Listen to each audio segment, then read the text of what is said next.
Minutes of Horror, I had spoken about how AI has been around for a long time and is possibly manipulating the past, the future, and this is where we possibly get the Mandela effect.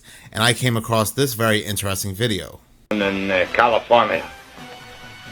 Jack, this was the result of a formula which was given to me by a man who landed a ship at my airport in 1953.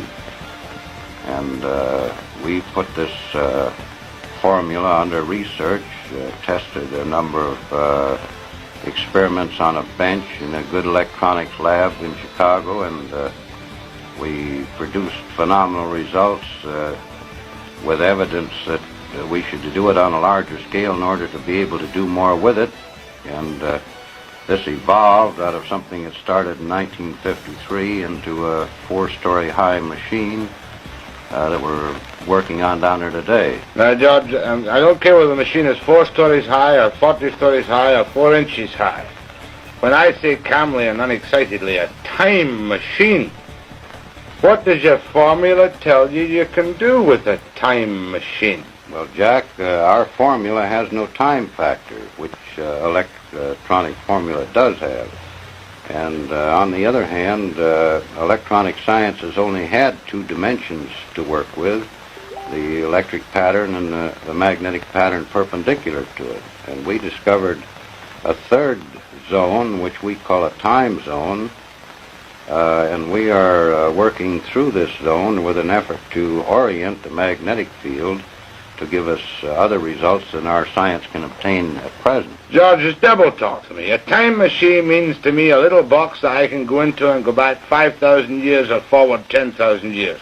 Is that what your formula tells you you can do? Well, Jack, this isn't a little box. This is a 4-story machine focusing fields that we can orient to produce this zone big enough for a man to get into. It isn't a box. But what happens to the man when he gets into the zone? Well, I'm all agog with curiosity. Jack, we've discovered this zone is subject to thought. Now, since time doesn't record events the way we do on calendars and clocks, you could only record an event by thinking of it. Now, theoretically, we believe we can take a videotape magnetic camera into the time zone and photograph Lincoln's Gettysburg Address or Caesar's armies marching.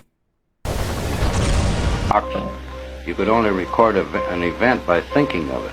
Now, theoretically, we believe we can take a videotape magnetic camera into the time zone and photograph Lincoln's Gettysburg Address or Caesar's armies marching or anything that's ever happened.